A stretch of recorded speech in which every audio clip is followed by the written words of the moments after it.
Okay, so we're going to use our GCSE definitions of sine, cos, and tan in a right angle triangle to prove some trig identities.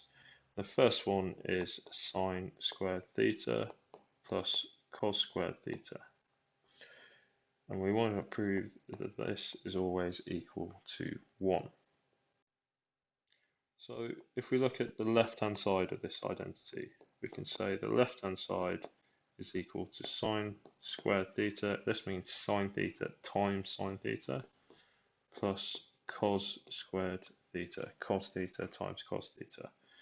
And if we replace this with our definitions, sine equals opposite over hypotenuse and cos equals adjacent over hypotenuse, we get sine squared theta is opposite over hypotenuse squared, and cos squared theta is adjacent over hypotenuse squared.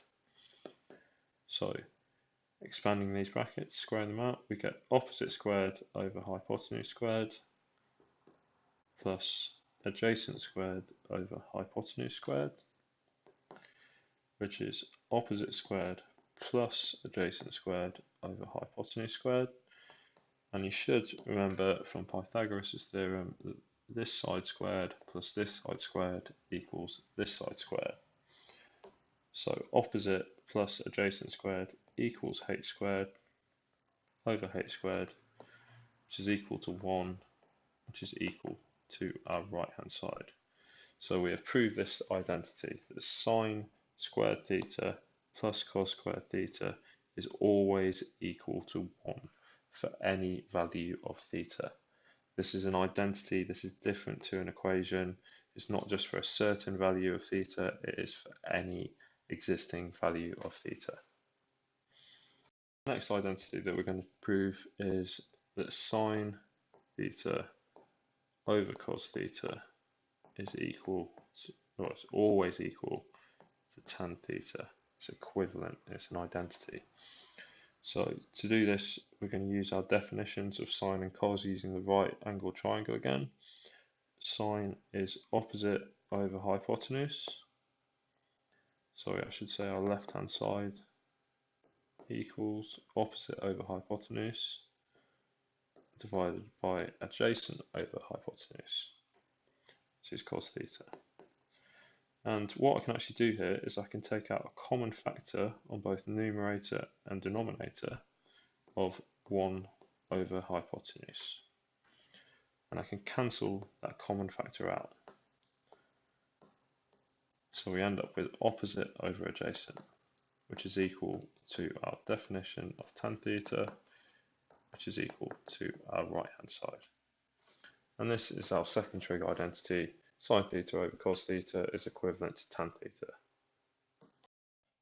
Okay, so now we're going to look at how to solve trigonometric equations. We're asked here to solve sine theta equals 0.6 in the interval theta is greater than 0 but less than 360 degrees.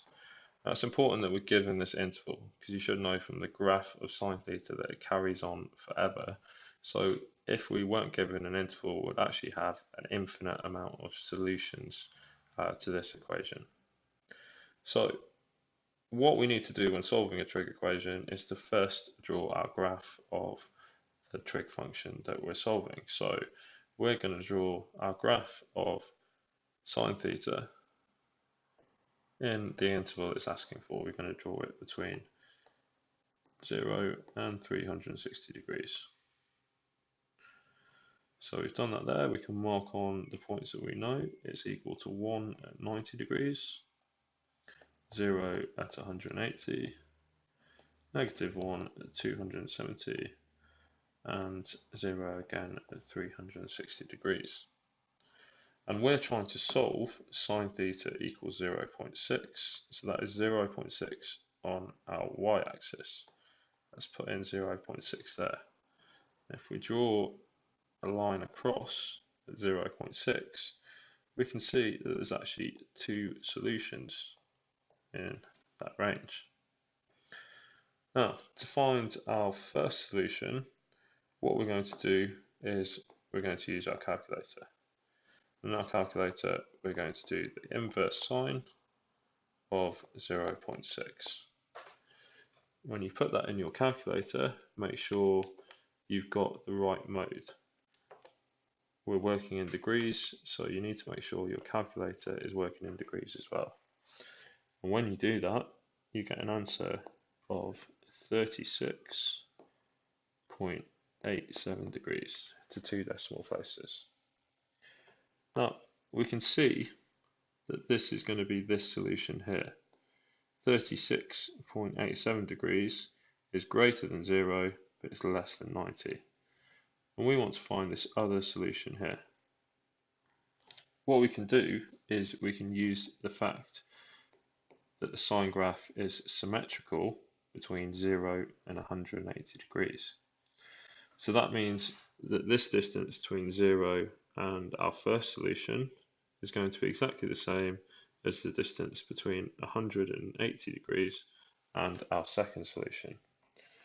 So we can say that the solutions to this equation, theta equals 36.87 degrees and 180 degrees minus 36.87 degrees. When you put that into your calculator, 180 minus 36.87 degrees gives us 143.13 degrees.